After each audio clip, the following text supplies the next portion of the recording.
Hello everyone, welcome back to the channel. So this is Ajay and आज हमारा जो lecture है वो साइंस का लेक्चर नंबर 4 होने वाला है।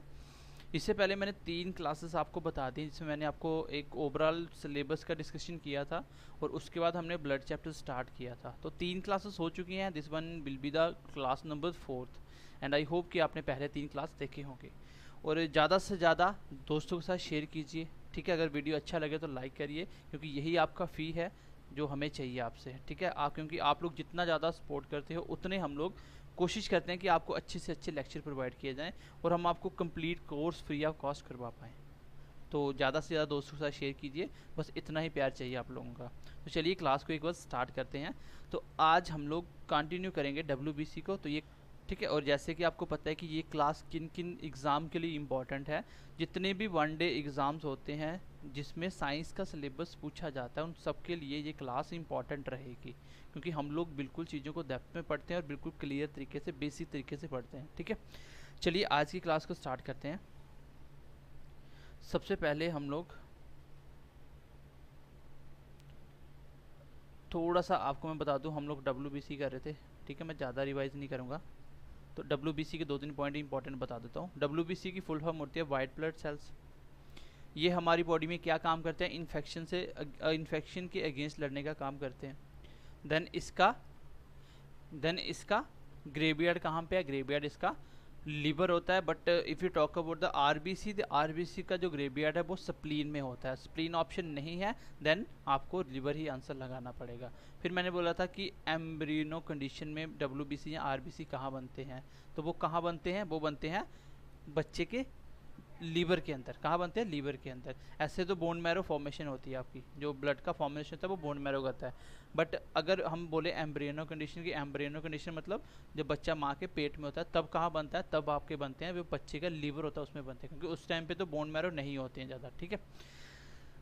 इसके बाद मैंने इसके टाइप बताए थे आपको, 5 टाइप बताए थे। सबसे पहले मैंने आपको क्या बताया था? मैंने आपको बताया था सबसे पहले इयोसाइनोफिल। देन इसके बाद मैंने बताया था आपको बेसोफिल। आफ्टर डैट हमने बात की थी न्यूट्रोफिल। और आज हमें WBC ख़त्म करना है, क्योंकि ये इंपॉर्टेंट है और ये थोड़ा सा बड़ा भी है चैप्टर। WBC के बारे में पढ़ेंगे तो न्यूट्रोफिल हो गया। उसके बाद आपका मोनोसाइट, उसके साथ आपका लिफोसाइट। लास्ट क्लास में देखना, इसको मैंने लिम्फोसाइट तो लिख दिया, चेक कर लेना एक बार, होता है लिफोसाइट, ठीक है। फिर इसमें मैंने इसके फैक्ट बताए थे। मैंने बोला था अगर मोनोसाइट की बात करें, मोनो मतलब क्या होता है? एक, तो एक ही है, वन एंड ओनली, सबसे बड़ा। किसमें? चाहे वो WBC की बात करो, उसमें भी लार्जेस्ट है, चाहे आप टोटल ब्लड की बात करो तो ब्लड सेल में भी सबसे बड़ा सेल कौन सा है? आपका मोनोसाइट। अगर मैं बात करूं स्मॉलेस्ट सेल की, smallest cell in WBC, but if I talk about blood, then answer क्या होगा? Blood platelets. क्या होगा? Blood platelets. अगर मैं बोलूँ कि ब्लड में सबसे छोटा सेल कौन सा होता है तो आंसर लगाओगे आप ब्लड प्लेटलेट्स। अगर मैं बोलूँ कि WBC में सबसे छोटा कौन सा, आंसर लगाओगे लिफोसाइट। ये मैंने आपको कुछ फैक्चुअल बातें इसकी बताई थी। आज हम लोग इन पांचों के फंक्शन पढ़ने वाले हैं एंड होपफुली आपको आज की क्लास भी अच्छी लगेगी, क्योंकि हम लोग कोशिश करें चीज़ों को बिल्कुल बेसिक तरीके से आपको समझाया जाए, ताकि बुक वाली लैंग्वेज तो सबको आती है ना, वो तो एक्सप्लेन करना कोई बड़ी बात नहीं है, लेकिन चीज़ों को पॉइंट टू पॉइंट समझाना, आपके दिमाग में चीज़ों को बैठाना, वो इंपॉर्टेंट हो जाता है कहीं ना कहीं। तो वो चीज़ें हम आपको सिखाने की कोशिश करें हैं, ताकि साइंस से आपको डर नहीं लगे। मेरा तो यही मानना होता है, कोई भी सब्जेक्ट पढ़ो तो उसकी हर एक चीज़ को बहुत अच्छे से डिटेल में पढ़ो, मतलब समझ के चीज़ों को पढ़ने की कोशिश करोगे, एग्ज़ाम में क्वेश्चन निकलेगा। अगर आप उसको समझ के नहीं करोगे तो एग्ज़ाम में क्वेश्चन नहीं निकलेगा। फिर आप लोग चाहे जितने मर्जी MCQs लगा लो, कुछ भी कर लो, क्वेश्चन नहीं निकलेगा। चीज़ों को हमेशा कॉन्सेप्चुअल लेवल पे समझने की कोशिश किया करो। तो आज हम एक एक करके सबके ऊपर डिस्कशन करने वाले हैं। सो चलिए लेट्स गेट स्टार्टेड। सबसे पहले पॉइंट लिखिए आप लोग। चलिए सबसे पहले हम जानेंगे कि आपका जो एक होता है, सबसे पहले हमने लिखा था इयोसाइनोफिल। चलो पिछले पेज पे स्लाइड पे कर लेते हैं कंप्लीट, ताकि नोट्स भी तैयार हो जाएंगे। अगर हम इसकी बात करें, ये वाला और ये वाला मैंने लास्ट क्लास में बताया हुआ था, ये क्या करते हैं हमें, it provide immunity against non living infections. ठीक है, ये क्या काम करते हैं, जो पहले वाले दो हैं ईओसाइनोफिल्स और बेसोफिल्स, क्या काम करते हैं, क्योंकि लड़ना तो इन्फेक्शन से है डब्ल्यूबीसी ने। जैसे ही हमारी बॉडी में कोई भी डस्ट पार्टिकल्स आ जाते हैं या एयर पॉल्यूटेंट कुछ भी आ जाता है, तो ऐसा कुछ भी हमारी बॉडी में आता है, तो आपको पता है नाक से होता हुआ जब हम सांस लेते हैं अंदर जाता है, तो सबसे पहला काम होता है कि ये जो आपके ईओसाइनोफिल्स और बेसोफिल्स है, ये क्या काम करते हैं, कोई नॉन लिविंग वायरस आएगा, जब नॉन लिविंग वायरस हो रहा है, सॉरी नॉन लिविंग कोई भी ऑर्गेनिज्म बाहर से आता है, कोई भी ऐसा पार्टिकल्स या डस्ट कुछ भी आता है, तो ये क्या काम करेगा, उसको ख़त्म करने की कोशिश करेगा, उससे लड़ने की कोशिश करेगा। फिर उसके बाद बारी आती है कि अगर लिविंग आ गया तो पहले दो वाले फेल हो जाते हैं, जो पहले ईओसाइनोफिल्स और बेसोफिल्स है, इसका काम ख़त्म हो गया। देन काम आता है ये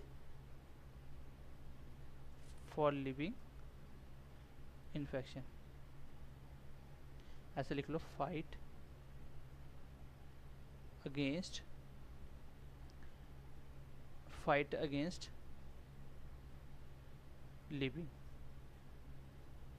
लिविंग इन्फेक्शन। तो ये फाइट करता है लिविंग इन्फेक्शन से। किससे फाइट करता है, लिविंग इन्फेक्शन से।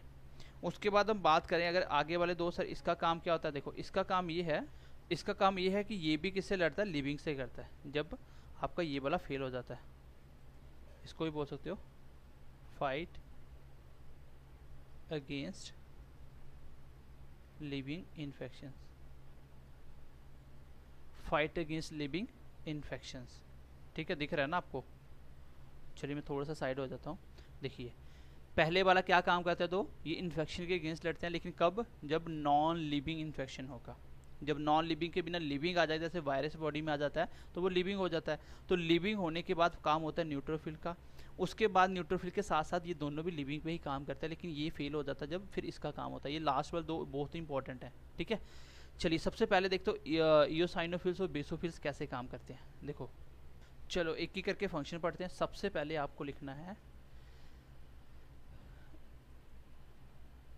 ईओसाइनोफिल क्या काम करता है गाइस। ईओसाइनोफिल्स और बेसोफिल दोनों को एक साथ पढ़ेंगे। सबसे पहला पॉइंट तो लिखिए, it provide immunity against non living infection. क्या काम करता है, सबसे पहले आपको याद रखना है कि ईओसाइनोफिल्स और बेसोफिल्स ये क्या करता है, it provides immunity against non living. तो नॉन लिविंग इन्फेक्शन जैसे आपकी नाक से डस्ट जाना स्टार्ट हो जाती है, कोई भी एयर के अंदर कोई गंदी गैस है वो जाना स्टार्ट होती है, जिससे आपको एलर्जी हो सकती है, इन्फेक्शन वगैरह हो जाता है। तो एलर्जी क्या होता है अभी आप जान जाओगे। देखो सबसे पहले काम क्या होता है, जैसे ही आपके नोज़ में या गले में जैसे ही आपका नॉन लिविंग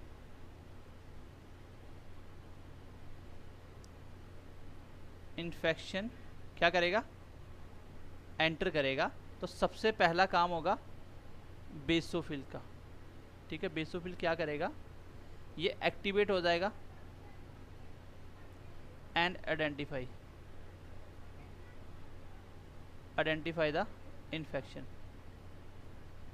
तो सबसे पहला काम क्या होगा, जैसे ही आपकी नाक में या गले में डस्ट जाएगा, तो सबसे पहले आपका जो डब्ल्यूबीसी का पार्ट होगा बेसोफिल। सबसे पहले बेसोफिल कैसे याद करोगे, सबसे पहले चीज़ का बेस जाना जाता है। तो आपके डब्ल्यूबीसी का जो बेसोफिल है वो भी जानने की कोशिश करता है कि बेस क्या है, कितना ज़्यादा डेंजरस है ये। लेकिन नॉन लिविंग की बात हो रही है, तो तब ये क्या होगा, एक्टिवेट हो जाएगा। एक्टिवेट हो जाएगा। और एक्टिवेट होते ही ये क्या करता है, देखो गाइज, एक्टिवेट होते ही ये एक केमिकल रिलीज करता है। It release a chemical in order to fight against infection। तो एक्टिवेट होते ही ये एक क्या करता है, केमिकल रिलीज़ करता है, क्योंकि हमारा WBC का काम ही क्या है, इन्फेक्शन से लड़ना। तो जैसे ही नॉन लिविंग इन्फेक्शन बॉडी में आएगा, सबसे पहला काम किसका, बेसोफिल का। वो क्या काम होगा, वो बेस को जानेगा, मतलब आइडेंटिफाई करेगा इन्फेक्शन को। उसके बाद एक केमिकल रिलीज़ करेगा, उस केमिकल का नेम होगा विच इज़ कॉल्ड, लिख लो आप केमिकल नेम, क्योंकि ये एग्ज़ाम में पूछा गया था। वो है आपका, जिसको बोलते हैं हिस्टामिन। ये केमिकल का नेम है। कौन रिलीज़ करता है, ये बेसोफिल। तो ये क्या करेगा, हमारी बॉडी में जो नॉन लिविंग इन्फेक्शन आया है उससे लड़ने का काम करेगा, उसको इम्यूनिटी बॉडी को प्रोवाइड करता है। लेकिन जैसे इस स्टेज से एंटर कर जाता है, मतलब पूरी तरह से कंट्रोल नहीं हो पाता है, एंटर इन सेकेंड स्टेज ऐसे बोल सकते हो, जब पूरी तरह से कंप्लीट ख़त्म नहीं हो पाता है, देन कौन एक्टिवेट हो जाएगा, देन आपका एक्टिवेट हो जाएगा ईओसाइनोफिल्स। तो जैसे ये सेकंड स्टेज में आएगा, इट मीन्स कि पहली स्टेज में पूरी तरह से बॉडी से इन्फेक्शन को नहीं आपका लड़ पाया आपका बेसोफिल्स, देन काम होगा किसका, ईओसाइनोफिल का। और सेकंड स्टेज में ये एक्टिवेट हो जाते हैं। तो ये क्या करते हैं, ये रिलीज़ करते हैं आपका एलर्जी, जिसको बोलते हो, ये एलर्जी रिलीज़ करते हैं, जिसकी वजह से आपको क्या होता है, स्नीजिंग होती है ना, जब डस्ट वगैरह जाती है, कभी कभी काफ़ी होने लगता है, आपको खांसी होने लगती है। तो स्नीजिंग जब होती है, आपको पता है कुछ भी, किसी लोगों को ना डस्ट से काफ़ी ज़्यादा एलर्जी होती है। तो वो एलर्जी क्या होता है, किसी लोगों को ज़्यादा इसलिए होता है क्योंकि ईओसाइनोफिल्स क्या होता है, ज़्यादा एक्टिवेट हो जाते हैं, मतलब ज़्यादा रिलीज़ करता है एलर्जी को। तो ये भी एक तरह की बीमारी भी होती है नॉर्मल, जैसे किसी को थोड़ी सी डस्ट वगैरह बाहर जाते ही डस्ट से ही क्या होता है, कोल्ड हो जाता है, स्नीजिंग होना स्टार्ट हो जाती है। तो वो क्या है, वो बोलते हैं कि ईओसाइनोफिल्स ने अपना केमिकल ज़्यादा रिलीज़ कर दिया, एलर्जी ज़्यादा रिलीज़ कर दी। तो ये भी एक प्रॉब्लम होती है, तो ज़्यादा होने से भी प्रॉब्लम हो जाती है। इसलिए बोलते हैं कि एलर्जी होनी चाहिए। क्यों, क्योंकि आपको इंडिकेशन मिल जाता है कि आपकी बॉडी में कोई ना कोई इन्फेक्शन जा रहा है, तब भी तो आपको स्नीजिंग होगी, क्योंकि आपके ईओसाइनोफिल एक्टिवेट हैं, काम कर रहे हैं, पता चल जाता है। ठीक है, तो सबसे पहला काम क्या हुआ, सबसे पहला काम सर अपनी बॉडी को इम्यूनिटी प्रोवाइड करता है, कौन, ईओसाइनोफिल्स और बेसोफिल्स। किसके अगेंस्ट लड़ने के लिए सर, नॉन लिविंग से लड़ने के लिए। जैसे ही नॉन लिविंग इन्फेक्शन हमारी बॉडी में जाएगा, सबसे पहला काम होगा बेसोफिल्स का, मतलब बेस को जानना। सबसे पहला काम तो बेस ही पढ़ना, हमें तो बेस पढ़ना है। तो बेसोफिल का काम क्या होगा, वो आपका आइडेंटिफाई करेगा इन्फेक्शन को, देन उसके अगेंस्ट एक केमिकल रिलीज करेगा विच इज़ कॉल्ड हिस्टामिन। और हिस्टामिन क्या काम करेगा, इन्फेक्शन से लड़ने का काम करेगा। फिर जब यहाँ से पूरी तरह से कंट्रोल नहीं हो पाता है, तो इन्फेक्शन आगे बढ़ता है, देन काम आ जाएगा आपका ईओसाइनोफिल्स का। वो क्या करेगा, वो एलर्जी प्रोवाइड करेगा। एलर्जी से क्या होगा, आपको स्नीजिंग हो सकती है, ज़्यादा हो गया तो वो क्या करेगा, इन्फेक्शन से लड़ने का काम करेगा। ये है आपकी नॉन लिविंग की बातें, ये है आपकी दोनों नॉन लिविंग की बातें। तो ये याद रखना, ये दोनों की दोनों नॉन लिविंग पे वर्क करेंगे। और मुझे नहीं लगता कि इसको अभी इससे ज़्यादा में पढ़ना भी है। सिंपली आपको याद क्या रखना है कि बेसोफिल्स का क्या काम होता है, ईओसाइनोफिल्स का क्या काम होता है। चलिए नेक्स्ट इंपॉर्टेंट पॉइंट के बारे में हम जान लेते हैं गाइस। चलिए नेक्स्ट इंपॉर्टेंट पॉइंट के बारे में जान लेते हैं। सो नेक्स्ट हम बढ़ेंगे किसके बारे में, जब सेकेंड लेवल पे बात करेंगे, हमने नॉन लिविंग की बात कर ली, सेकेंड लेवल पे बात करेंगे किसकी, न्यूट्रोफिल की। सेकेंड लेवल पे हम बात करेंगे न्यूट्रोफिल की। तो सबसे पहला पॉइंट तो इसका ये लिखिए, it provide us immunity against, ध्यान से सुनना, प्योर लिविंग इन्फेक्शन। अब सर ये प्योर से क्या मतलब आपका, प्योर से तो बिल्कुल प्योर लिविंग क्या होता है, जैसे आपका वायरस, आपको पता है ये लिविंग नॉन लिविंग दोनों होता है। जैसे ही लिविंग में आएगा जिंदा हो जाएगा, नॉन लिविंग में जाएगा तो ये डेड हो जाएगा। तो वायरस इस कैटेगरी में नहीं आता, इसलिए आपकी बॉडी में वायरस से लड़ने का काम जो मोनोसाइट और लिम्फोसाइट करते हैं, सबसे इम्पॉर्टेंट है, इसके बारे में आप पढ़ोगे। मतलब अब इसके बाद आपको समझ आ जाएगी कि वैक्सीनेशन क्या होती है, क्यों वैक्सीनेशन लोग लगवा रहे हैं, इसका मतलब क्या होता है। कैसे हमारी बॉडी में एक बार कोई वायरस आ जाए वो दूसरी बार बॉडी में कभी भी नहीं आता, एक बार आने के बाद दूसरी बार, जैसे चिकन पॉक्स आता है एक ही बार आता है लाइफ में, तो ये सब कुछ आप सीखोगे अभी, ठीक है, ये सीखने वाले हो कि इन्फेक्शन से कैसे लड़ती है बॉडी। फिलहाल इसके बारे में पढ़ लेते हैं न्यूट्रोफिल के बारे में। तो ये क्या काम करती है, it provide us immunity against pure living infection. जैसे फॉर एग्जाम्पल आप बोल सकते हो इट प्रोटेक्ट अस फ्रॉम, जैसे बैक्टीरिया क्या होता है, प्योर लिविंग होता है, फंगस बोल सकते हो, ठीक है। तो ये हमारी बॉडी में फंगस से होने वाली डिजीजेज या बैक्टीरिया से होने वाली डिजीजेज उन सबसे फाइट करता है। कौन करता है, न्यूट्रोफिल्स। तो एग्जाम में क्वेश्चन पूछा गया यहाँ से, मैं आपको क्या बोला कि चाहे वो स्टेट पीसीएस हो, कोई भी एग्जाम हो, तो साइंस आपके लिए कंप्लीट हो जाएगा ये टॉपिक। तो ये क्वेश्चन पूछा गया काफ़ी बार कि बैक्टीरिया या फंगस से हमारी बॉडी में कौन सा सेल लड़ता है। ऐसे तो WBC सीधा आंसर है, क्योंकि ये सारे WBC इन्फेक्शन से लड़ रहे हैं। बट अगर आप अच्छा एग्जाम देने जा रहे हो, देन वहाँ पे क्वेश्चन पुट करेगा कि बताइए कि आपका बैक्टीरिया या फंगस से लड़ने का काम कौन से WBC का होता है। तो डीप चला गया वो। अब आपको उसके पार्ट्स के बारे में पता होना चाहिए कि न्यूट्रोफिल का क्या काम होता है। और आपको पता है न्यूट्रोफिल्स हमारी बॉडी में सबसे ज़्यादा होते हैं WBC में, 60% सिर्फ न्यूट्रोफिल ही होता है हमारी बॉडी में, ठीक है। अब देखो ये काम करता है कैसे, मैं समझाता हूँ इसका थोड़ा सा। ये है आपकी body, let us suppose this is your body, and बाहर से कोई बैक्टीरिया आया, बाहर से कोई बैक्टीरिया आ गया। अब बैक्टीरिया जैसे ही यहाँ पे एंटर करने लगेगा, यहाँ पे जैसे टच होगा आपकी बॉडी पे, तो क्या होगा, जैसे टच होगा तो ये ऐसे करके बाहर से ऐसे फैल जाएंगे पूरी तरह से सेल, ये न्यूट्रोफिल फैल जाएंगे, इसको पूरा क्या कर लेंगे, एनगल्फ कर लेंगे। क्या कर लेंगे, एनगल्फ कर लेंगे। एनगल्फ का मतलब होता है निगल जाना, और इसको अंदर ही यहाँ पे ख़त्म कर देंगे। इसका काम ये होता है, कोई भी बाहर से आ रहा है उसको बाहर से सेल बढ़ा के अंदर से उसको, जैसे होता है ना आपको स्वेलिंग वगैरह हो जाती है, अगर कोई इंजरी होती है, स्वेलिंग क्यों होती है, क्योंकि वहाँ पे न्यूट्रोफिल इकट्ठे हो जाते हैं और उसको एनगल्फ करने का काम करते हैं। इस तरीके से ये इसको खाने का काम करते हैं, मतलब एनगल्फ कर लेते हैं, निगल जाते हैं इसको। इस तरह से ये न्यूट्रोफिल काम करते हैं। तो किस आपको बोला जाएगा बैक्टीरिया और फंगस से कौन सा सेल लड़ता है, तो आंसर होगा सर न्यूट्रोफिल लड़ता है। कैसे लड़ता है, ये इनगल्फ करता है, उसको निगल जाता है। कैसे, मैंने आपको थोड़ा सा सिस्टम समझा दिया इसका। चलिए नेक्स्ट इसका पॉइंट लिखिए गाइज। और ये ना बेसिकली दो मेथड से काम करता है। सबसे पहले इट प्रोवाइड अस इम्यूनिटी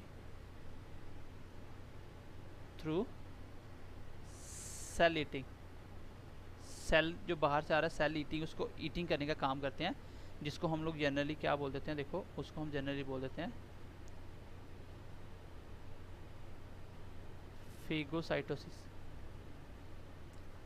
जो इसका मेन ये नेम होता है, आपसे बोलेगा कि आपको न्यूट्रोफिल किस प्रकार इम्यूनिटी प्रोवाइड करते हैं, किस प्रोसेस से, तो उस प्रोसेस का नाम होगा फेगोसाइटोसिस। फेगोसाइटोसिस क्या होता है, जब सेल हीटिंग का काम करता है। एक तरीके से और करता है, इट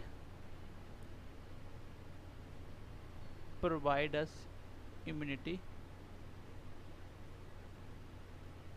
थ्रू सेल ड्रिंकिंग। अब ड्रिंकिंग का मतलब समझ रहे हो, ड्रिंकिंग मतलब होता है पीना।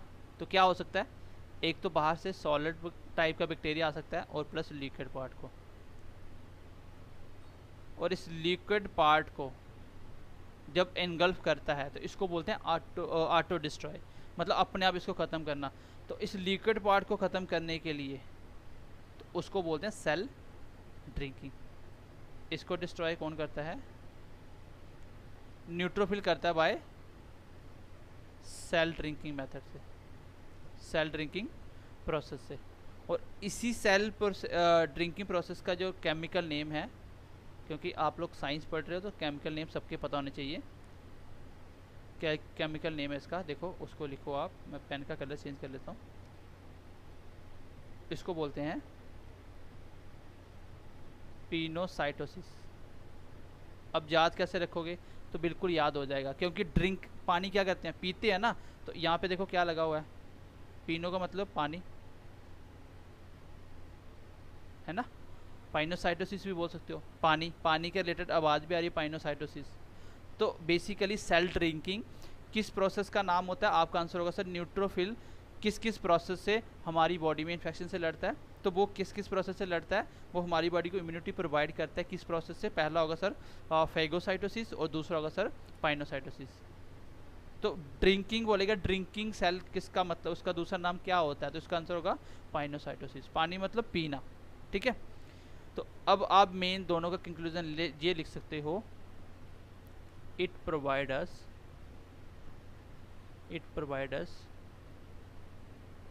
immunity through phagocytosis and pinocytosis. तो ये याद रखना, ये दो मेन होते हैं। और क्वेश्चन एग्जाम में पूछा हुआ है सेल ड्रिंकिंग किसको बोलते हैं, तो आंसर होगा पाइनोसाइटोसिस को बोलते हैं। तो न्यूट्रोफिल का फंक्शन कितना सा है मैंने आपको समझा दिया, बहुत आसान है। सबसे पहले बॉडी में नॉन लिविंग इन्फेक्शन आएगा तो बेसोफिल इसको आइडेंटिफाई करेगा, केमिकल रिलीज करेगा हिस्टामिन।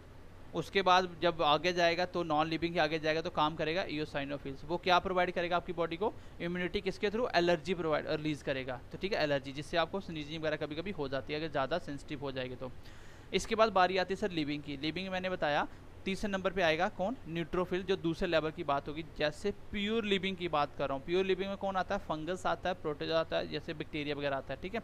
वायरस की बात इसमें नहीं होगी क्योंकि वायरस आपका प्योर लिविंग नहीं है, वो लिविंग में लिविंग हो जाएगा और नॉन लिविंग वो नॉन लिविंग रहेगा, ठीक है। तो ये कैसे इम्यूनिटी प्रोवाइड करता है, तो ये हमारी बॉडी को इम्यूनिटी प्रोवाइड करता है किस तरीके से, प्योर आपकी लिविंग इन्फेक्शन से लड़ने के लिए। और करने का तरीका क्या होता है, उनके बाद दो प्रोसेस होते हैं। क्या होता है, पहला फेगोसाइटोसिस और पाइनोसाइटोसिस। फेगो का मतलब जब सेल को ईटिंग करने का काम होता है, सॉलिड पार्ट ईट किया जाता है और ड्रिंकिंग लिक्विड पार्ट किया जाता है, तो सेल हीटिंग को बोलते हैं फेगोसाइटोसिस और सेल ड्रिंकिंग को बोलते हैं पाइनोसाइटोसिस। ये दोनों प्रोसेस से ये आपकी बॉडी को इम्यूनिटी प्रोवाइड करता है। और किस तरह से मैंने बता दिया, ये एनगल्फ कर लेता है, किस तरह से उसको निगल लेता है जो बाहर से बैक्टीरिया फंगस वगैरह आ रहे हैं। तो आई होप कि ये आपका दूसरा समझ गए होंगे। अभी हम सबसे इम्पॉर्टेंट पार्ट पे बात करने वाले हैं जो आपके रियल लाइफ में बहुत इंपॉर्टेंस रखने वाला है, इसके बाद आप पूरी लाइफ इसको नहीं भूलोगे। तो चलिए इसकी तरफ मूव ऑन करते हैं। नेक्स्ट आपको पढ़ोगे अभी, एक तो आपको पढ़ना है मोनोसाइट के बारे में एंड सेकंड आपको पढ़ना है लिम्फोसाइट के बारे में। बहुत ही इंपॉर्टेंट है, बहुत ध्यान से समझना, ठीक है। इसके बाद आप इसको समझ जाओगे इन्फेक्शन कैसे होते हैं, वायरस से बीमारियां कैसे होती हैं, कैसे हमारी बॉडी से फाइट करती है। इन दोनों को पढ़ने के लिए सबसे पहले आपको बेसिक दो चीज़ों को समझना पड़ेगा। एक होती है गाइज एंटीबॉडी, एक होती है गाइज एंटीबॉडी और एक होती है एंटीजन। एंटीबॉडी और एक होती है आपकी बॉडी में एंटीजन। इन दोनों चीज़ों को आपको समझना पड़ेगा। इसके बाद आपको पूरा की पूरा बॉडी में प्रोसेस समझ आ जाएगा किस तरीके से हमारी बॉडी इन्फेक्शन से लड़ रही है, जैसे कोविड कैसे लड़ती है हमारी बॉडी कोविड से, ठीक है। चलिए अब आपको समझ आएगा कि वैक्सीनेशन भी क्या होती है, सारी चीज़ें समझ आएंगी। सो इन दोनों को समझने के लिए पहले इसकी थोड़ी सी नॉलेज हम जान लेते हैं, इनका काम क्या होता है, ठीक है। एंटीबॉडी जो हमारी बॉडी में होती है ये क्या होती है और एंटीजन क्या होता है। एंटीजन को हम क्या बोल देते हैं, ये हमारी बॉडी के लिए हार्मफुल होती हैं, क्या होती है, नुकसानदायक होती हैं। और इसका काम क्या होता है, ये हमारी बॉडी में ये किल करते हैं, किल एंटीजन। देखो एंटी, एंटी मतलब उल्टा, बॉडी हमारी बॉडी के अगेंस्ट काम करती है। हमारी बॉडी में कोई चीज़ बाहर से आ रही है उसको किल करने का काम करती है। बाहर से कौन आता है, एंटीजन आते हैं। बाहर से कौन आता है, एंटीजन आता है। देखो काम कैसे करते हैं ये, जैसे कोई भी बाहर से कोई एंटीजन आपकी बॉडी में आ जाता है, बाहर से कोई एंटीजन आ रहा है, जैसे यहाँ से कोई मान लो ये एंटीजन आया, कोई भी डिजीज़ का एंटीजन आया तो उसका स्ट्रक्चर ऐसा था। अब ये भी एक ऐसा ही स्ट्रक्चर बना के ऊपर ऐसे एंटीबॉडी आ जाएंगी, ये बनेगा आपका एंटीजन और ये ऊपर एंटीबॉडी आके इसको किल कर देगी। तो बेसिकली जो एंटीबॉडी है, एंटीबॉडी क्या काम करती है मैं लिखवा देता हूँ। देखो इसमें फिर से करेक्शन कर लेना, इसका तो आई थिंक लिम्फोसाइट ही है, लिम्फोसाइट ही है, ठीक है। एक बार गूगल चेक कर लेना तो मेरे को बता देना, मैंने पहले भी ये चेंज करवाया था ना, तो आपको मैंने लिम्फो बताया था, कोई बात नहीं, इसको लिखो लिम्फोसाइट लिखो, ठीक है। लिम्फोसाइट ही होता है ये, बाकी करेक्शन कर लेना स्टार्टिंग में थोड़ी सी, तो लिम्फोसाइट ही होता है। तो मैं इसके बारे में बताता हूँ आपको। देखो गाइस ध्यान से सुनना, जो एंटीजन होते हैं हमारी बॉडी में, एंटीजन को हम बोलते हैं क्या है, ये फॉरेन पार्टिकल्स हैं या इसको हम बोलते हैं ये हार्मफुल है। और जो एंटीबॉडी है हमारी बॉडी में, जो एंटीबॉडी है ये क्या काम करता है, ये काम करते हैं ये प्रोटीन बनाती है, ये हमारी बॉडी में प्रोटीन को बनाती है। जो प्रोटीन क्या काम करती है, ये काम करती है किल एंटीजन। मतलब एंटीजन हमारी बॉडी के लिए अच्छे नहीं है। बाहर से कोई भी वायरस आ रहा है तो एंटीजन होंगे उसके अंदर, उस एंटीजन को क्या करना, एंटीबॉडी उसको ख़त्म करती है। अब इनके काम कौन कैसे करता है, जैसे आपने देखा था बेसोफिल सबसे पहले डिटेक्ट करता है, फिर उसके बाद वो केमिकल रिलीज करता है, देन उसके बाद इओसाइनोफिल्स का काम होता है। सेम इन दोनों का काम होता है, एक जैसा काम है, लेकिन कौन क्या काम करता है ये हमें पढ़ना है। तो एंटीजन देखो, मान लीजिए चिकन पॉक्स की बात करते हैं, मैंने आपको अभी बताया, जैसे मैंने डिजीज़ का लेक्चर आपको पढ़ाया हुआ है, जैसे चिकन पॉक्स की बात करते हैं, मान लीजिए इसके अंदर जो एंटीजन का शेप था वो कैसा था, वो इस तरीके से था एरो साइड में, क्योंकि हर एक एंटीजन का अपना अपना शेप होगा। उसी शेप के ऊपर ये है आपका एंटीजन, और इसके ऊपर आएगा आपका क्या, एंटीबॉडी, उसी तरह का शेप का, उसी तरह के एंटीबॉडी बनेंगे। तो ये फाइनली इसको क्या कर देगा, किल कर देगा, ये इसको किल कर देगा। तो एक बार जब आपकी बॉडी में चिकन पॉक्स हो जाता है, वो दूसरी बार क्यों नहीं होता, तो इसको आप जानोगे अभी जस्ट इसके बाद मैं आपको कॉन्सेप्ट समझाने वाला हूँ। तो ये समझ आइए, जैसे मान लो कोविड-19 का वायरस है, मान लो लेट अस सपोज कि उसका शेप कुछ ऐसा है, ये बार बार क्यों हो रहा है ये भी समझ आएगा। Third wave, second wave, first wave क्या है ये, इसके ऊपर हमारा इस तरह से इसी शेप में क्या बनेगा, एंटीबॉडी बनेगा और इसको ये किल करेगा। बट आप बोलोगे सर ये तो दूसरी बार भी आया था, एक बार होने के बाद दूसरी बार भी हो रहा है, क्यों हो रहा है, क्योंकि जो इसका जो आपका वायरस है वो क्या करता रहता है, वो चेंज करता रहता है अपनी शेप को, अपने सिम्टम को करता है ना, अपने सिम्टम और उसके अपनी शेप को चेंज करता है। पहले जब नया नया आया था इसके सिम्टम कुछ और थे, बाद में सिम्टम चेंज करता जा रहा है और अपनी शेप को ही चेंज करता रहता है। इसलिए हमारी बॉडी एक बार एंटीबॉडी तो बना लेती है, लेकिन जब दूसरी बार वही कोविड आया, लेकिन वो जो आया हमारी बॉडी उसको नहीं पहचान पाती है, क्योंकि हमारी बॉडी में एंटीबॉडी के साथ साथ मेमोरी सेल भी बनते हैं। मेमोरी सेल का काम होता है एक बार चीज़ को पहचान लिया वो लाइफ टाइम उसको याद रखेगा, नेक्स्ट टाइम आएगा उसी टाइम किल कर देगा, कभी भी दूसरी बार नहीं होगा। जैसे चिकन पॉक्स एक बार आया दूसरी बार नहीं आया, हर बंदे को एक ही बार होता है लाइफ में, क्योंकि इसकी एंटीबॉडी तो बन गई है और उसको याद रखने के लिए मेमोरी सेल भी बने हैं। अब देखो ये काम कैसे करते हैं, फिलहाल इसको मैं थोड़ा सा रिवाइज कर रहा हूँ, फिर मैं इसको काम बताता हूँ। मैंने बोला कि मोनोसाइट और लिम्फोसाइट के बारे में पढ़ रहे हैं, ये हमें लिविंग ऑर्गेनिज्म से इन्फेक्शन से लड़ने के काम आता है। जो लिविंग ऑर्गेनिज्म इन्फेक्शन होता है उससे लड़ने के काम आता है, हमें इम्यूनिटी प्रोवाइड करता है। मैंने इसके पहले बताया आपको एंटीबॉडी एंटीजन का कॉन्सेप्ट समझाया। एंटीजन क्या होते हैं, हमारी बॉडी के लिए हार्मफुल होते हैं, ठीक है, ये फॉरेन ऑर्गेनिज्म जो हमारी बॉडी में आते हैं। एंटीबॉडी क्या काम करती है, एंटीबॉडी उसको किल करती है, प्रोटीन को रिलीज करके, उसमें जो प्रोटीन होता है वो प्रोटीन के थ्रू क्या करता है, एंटीजन को किल कर देती है। कैसे, इन दोनों के बीच में रिलेशन कैसा होता है, अगर आपको पूछा जाए, क्योंकि ये क्वेश्चन एग्जाम में पूछा गया है, relationship between antigen and antibody, antigen and antibody. तो आंसर दोगे गाइज आप क्या, इसका आंसर आप दोगे की लॉ का रिलेशन। कैसा होता है, की लॉक। तो समझ गए होंगे की लॉक कैसा, देखो ये की की तरह ऊपर से लॉक हो रहा है, इस तरह से ऊपर से लॉक हो रहा है पूरी तरह से, ठीक है, तो इसको बोलते हैं की लॉक रिलेशन। तो एंटीजन और एंटीबॉडी कैसे काम करते हैं ये तो आप समझ गए। अब मैं आपको बताता हूँ कि हमारी बॉडी में जैसे ही इन्फेक्शन होता है कोई, तो कैसे एंटीबॉडी बनते हैं, कैसे वायरस से बॉडी लड़ती है। चलिए इसको जानने की कोशिश करते हैं। तो अब देखिए सबसे इम्पॉर्टेंट बात हम पढ़ने वाले हैं, जो आपके लिए बहुत ही इम्पॉर्टेंट है, आपको इसकी नॉलेज होनी चाहिए थी। सबसे पहले क्या होगा, देखो हमारी बॉडी में जैसे ही क्या होगा, when virus enter into our body, जैसे ही वायरस हमारी बॉडी में चला गया, ठीक है, आपको पता है कि न्यूट्रोफिल वगैरह जो है वो सारे फेल हो गए, क्योंकि वायरस लिविंग नॉन लिविंग दोनों होता है। वो प्योर लिविंग से कौन लड़ता है, आपका न्यूट्रोफिल लड़ता है। अब क्या होगा, मान लीजिए ये है आपका मोनोसाइट और ये है आपका लिम्फोसाइट, ठीक है। सबसे पहला काम क्या होगा, वायरस जैसे ही यहाँ पे आएगा, जैसे ही टच होगा किससे, मोनोसाइट से, तो मोनोसाइट क्या कर लेगा, फर्स्टली मोनोसाइट क्या करेगा, मोनोसाइट डिटेक्ट कर लेगा, डिटेक्ट द वायरस। सबसे पहले मोनोसाइट डिटेक्ट करेगा, जैसे बेसोफिल सबसे पहले डिटेक्ट करता था। एंड क्या करेगा ये, and release chemical, release chemical, चलो इसको अच्छे से लिख देता हूँ,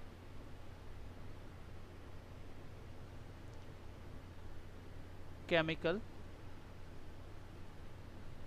विच इज जनरली कॉल्ड, जिसको हम बोलते हैं, इसको हम बोलते हैं, उसको बोलते हैं साइटोकाइन। चलिए इसका नाम लिख लीजिए क्योंकि एग्जाम में क्वेश्चन ऑलरेडी पूछा गया है। इसको बोलते हैं साइटोकाइन। सबसे पहले क्या हुआ, वायरस हमारी बॉडी में आया, पहले वाले तीनों WBC फेल हो गए। उसके बाद मोनोसाइट का काम होगा कि वायरस को डिटेक्ट करना, कौन सा वायरस है, कैसा वायरस है। फिर वो क्या करता है, एक केमिकल रिलीज करता है जिसका नाम है साइटोकाइन। ये क्वेश्चन एग्जाम में पूछा गया है कि साइटोकाइन केमिकल कौन रिलीज करता है, क्योंकि बहुत ही इंपॉर्टेंट है ये। आपको पता है हमारी बॉडी में 90% बीमारियां तो सिर्फ वायरस से होती हैं, ठीक है।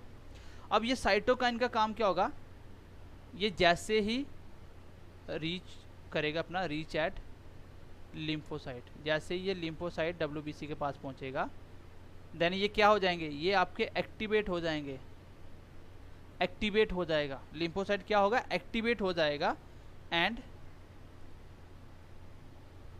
इट रिलीज, कौन, जो आपका लिम्फोसाइट है, लिम्फोसाइट क्या रिलीज करेगा, ये दो चीजें रिलीज करेगा। पहला तो ये रिलीज करेगा आपका एंटीबॉडी, पहला तो रिलीज करेगा एंटीबॉडी, एंड दूसरा एक और चीज रिलीज करेगा जिसका नाम है मेमोरी सेल। क्या नाम है इसका, मेमोरी सेल। सेम वैसी ही मेमोरी जैसे कंप्यूटर में होती है, ठीक है। सबसे पहले मोनोसाइट ने डिटेक्ट किया और साइटोकाइन आपका केमिकल रिलीज किया। जैसे ही ये केमिकल जाता है लिम्फोसाइट के बाद, तो लिम्फोसाइट क्या करता है, इस तरह से इसके ऊपर एंटीबॉडी होते हैं, इस तरह से एंटीबॉडी लगे होते हैं। अब ये क्या करता है, एंटीबॉडी को क्या करता है, उस चीज़ को एंटीबॉडी बनाना स्टार्ट करता है उसके अगेंस्ट, क्योंकि आपका साइटोकाइन ने बता दिया इसको कौन सा वायरस आया था। ये एंटीबॉडी बनाता है, प्लस उसके साथ साथ मेमोरी सेल भी बनाता है। ये दोनों को बॉडी में क्या करता है, प्लाज्मा में ऐड ऑन कर देता है, रिलीज करता है बॉडी में, ऐड इन प्लाज्मा, जो ब्लड का प्लाज्मा होता है उसमें ऐड हो जाते हैं। आपकी बॉडी में प्लाज्मा में आपके क्या हो गया, अभी एंटीबॉडी आ चुके हैं, मेमोरी सेल भी आ चुका है। अब ये एंटीबॉडी जैसे ही प्लाज्मा में जाएंगे तो जितने भी एंटीजन आपको दिख रहे हैं वो जो अंदर गए हैं, वो सारे एंटीजन क्या करेगा, किल करना स्टार्ट कर देगा। क्योंकि आपको पता है एंटीबॉडी क्या पर करती है, आपकी प्रोटीन बनाती है, और जो वो प्रोटीन है वो प्रोटीन क्या करती है, आपके एंटीजन को किल करती है। तो ये इसका प्रोसेस होता है काम करने का। मोनोसाइट ने डिटेक्ट करा, साइटोकाइन केमिकल रिलीज करा, फिर उसके बाद लिम्फोसाइट के पास गया, लिम्फोसाइट ने क्या किया, अपनी एंटीबॉडी और मेमोरी सेल रिलीज कर दिए। और वही जब एंटीबॉडी मेमोरी सेल रिलीज होते हैं, बॉडी में फैलते हैं प्लाज्मा के थ्रू, तो वो एंटीजन को ख़त्म कर देते हैं। इसका बेनिफिट ये हुआ, बॉडी में एक बार एंटीजन बन गए, ठीक है। एंटीजन ने क्या किया आपकी बॉडी में, सॉरी एंटीबॉडी ने क्या काम किया, किल एंटीजन, एंटीजन को किल कर दिया। और इसके साथ साथ जो आपका मेमोरी सेल था, सर इसका क्या काम है, तो मेमोरी का काम ही क्या होता है, चीज़ों को रिमेंबर रखना। ये क्या करेगा, ठीक है, ये रिमेंबर कर लेगा जो भी एंटीजन थे,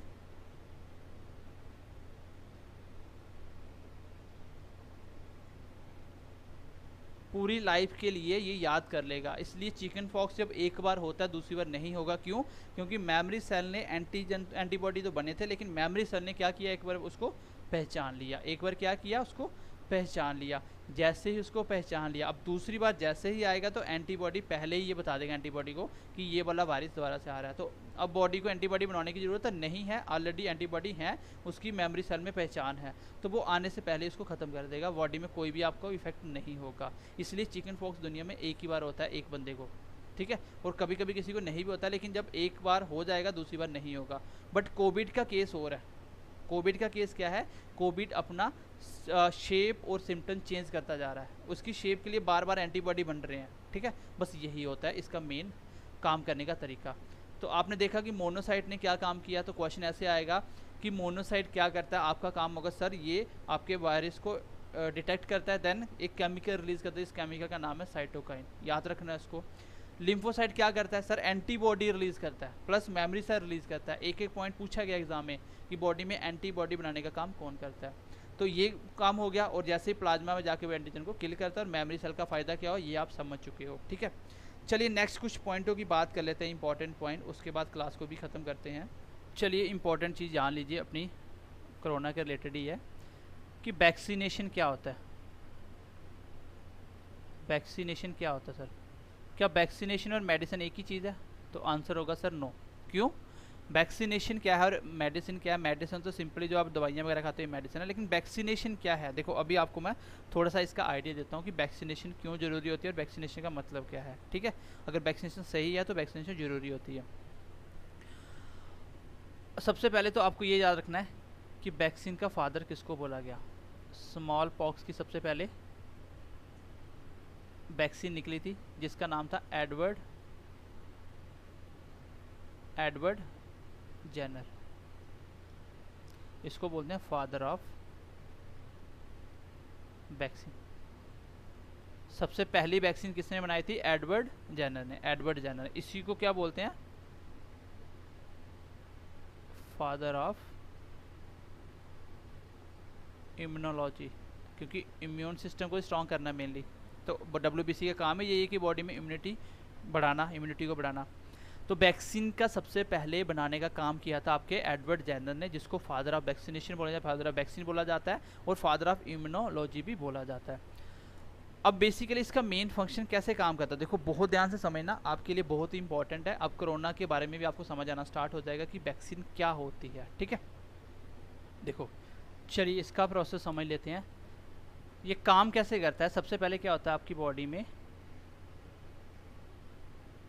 जो सेम वायरस होता है उसको इंजेक्ट कर दिया जाता है। अब बोलोगे सर ये क्या बोल रहे हो, तो जो आपकी मान लो कोविड-19 की वैक्सीन ले रहे हो, इसमें क्या है, आपके कोविड का जो वायरस है वही आपकी बॉडी में इंजेक्ट किया जा रहा है। सर अगर कोविड खुद ही इंजेक्ट कर रहे हैं तो फिर कोविड से हमें बचने की क्या ज़रूरत है, कोविड को ही हो जाने दो, हमें खुद ही कोविड क्यों लेना है।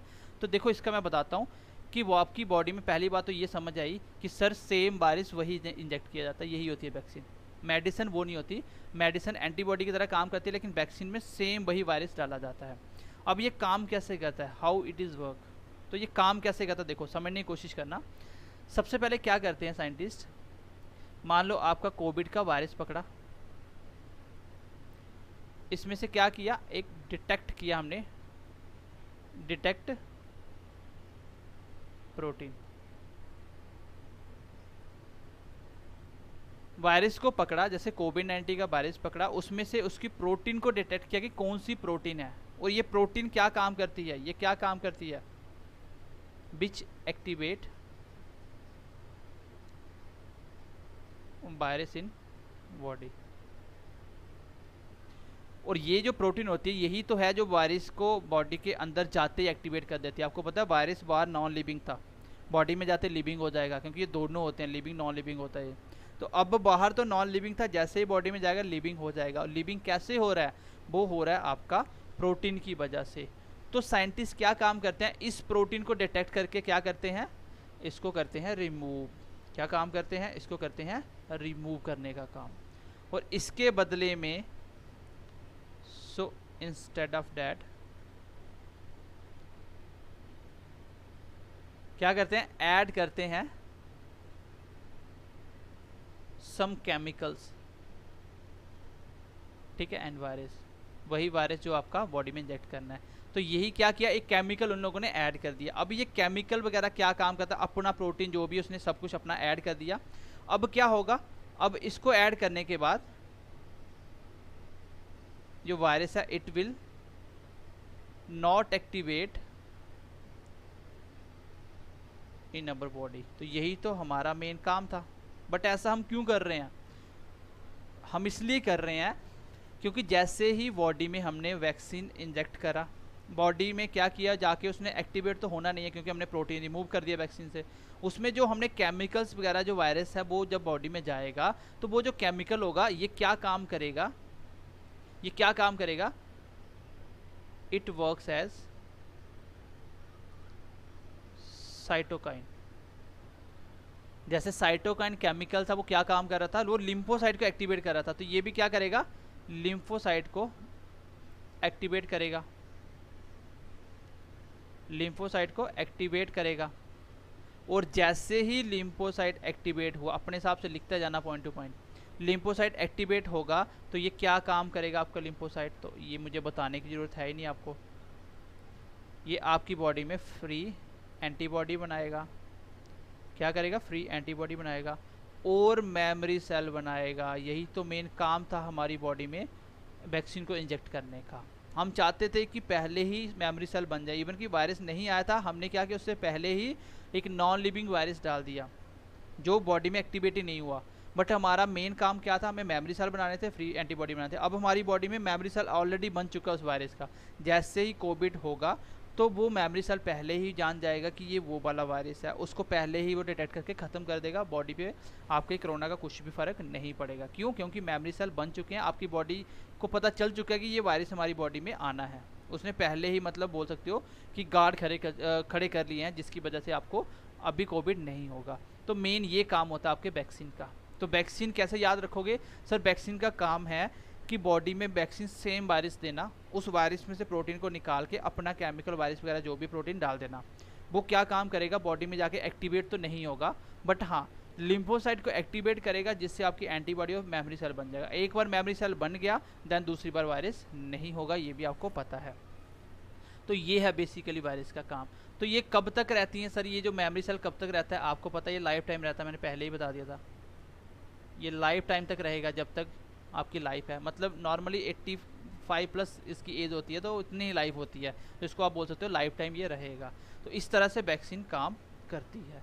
तो आई होप कि आज की क्लास भी आपको अच्छी लगी होगी। आज की क्लास थोड़ी सी लेंदी होगी लेकिन इम्पॉर्टेंट क्लास थी, जो आपकी नॉलेज के लिए काफ़ी ज़्यादा इंपॉर्टेंट थी। हमारी बॉडी में काम कैसे करता है वायरस वगैरह, उससे लड़ने का काम कैसे किया जाता है। नेक्स्ट क्लास में हम लोग ब्लड ग्रुप पढ़ने वाले हैं, that is also very important, क्योंकि उसमें आप लोग जानोगे कि ब्लड हम किसी को क्यों नहीं दे सकते, किसको कौन सा ब्लड दे सकते हैं, कैसे नेगेटिव पॉजिटिव क्या होता है, कहाँ से आया, हर एक चीज़ आपको बिल्कुल बेसिक तरीके से समझा दी जाएगी। ठीक है, इतनी चीज़ें मैं एक्सप्लेन इसलिए करता हूँ, ये आपको बुक में भी मिल जाएंगी सारी चीज़ें, लेकिन समझ नहीं आएगा, इसलिए एक्सप्लेन करता हूँ सो एज आपको याद हो जाए चीज़ें। ठीक है, बाकी आप लोगों से इतनी फ़ी चाहिए कि ज़्यादा से ज़्यादा सपोर्ट करिए और सब्सक्राइब करिए चैनल को, अगर नहीं किया तो लाइक करिए, दोस्तों के साथ शेयर कीजिए, कमेंट सेक्शन में अपनी फीडबैक दीजिएगा। ठीक है, हाँ, और अगर आपको चाहिए फाइनेंस अकाउंट असिस्टेंट के लिए फाइनेंस सब इंस्पेक्टरली मटेरियल, जिसमें इकोनॉमिक साइंस वगैरह फ्री ऑफ कॉस्ट कम्प्लीटली पड़ी है, तो आपको 9055129747 पे मैसेज करना है। आपको टेलीग्राम का भी लिंक ज्वाइन हो मिल जाएगा, प्लस आपको यूट्यूब पर प्लेलिस्ट ही मिल जाएगी, जिसमें आप चैनल पे जाके कोई भी लेक्चर्स फ्री ऑफ कॉस्ट देख सकते हो। वहाँ पे रीजनिंग मैथ बहुत सारे लेक्चर्स पड़े हैं, और आगे हम लोग इसमें मैं प्रैक्टिस करवाने वाला हूँ। जो भी मैथ के टॉपिक होते जाएंगे उस पर प्रैक्टिस मैं करवाता जाऊँगा साथ साथ एक्स्ट्रा, वो वहीं पे मिलेगी। और मेरे टेलीग्राम पे आपको एक्स्ट्रा प्रैक्टिस मिलती रहेगी, जो हम लोग ऑफलाइन में करवाते हैं वो आपको हम वहाँ पर देते जाएंगे। ठीक है, तो चलिए मिलते हैं नेक्स्ट क्लास में। तो होपफुली क्लास अच्छी लगी होगी। बाकी ध्यान रखिए अपना, पढ़ते रहिए ईमानदारी से, और अपने दोस्तों के साथ भी शेयर कीजिए। So bye bye, take care and God bless you.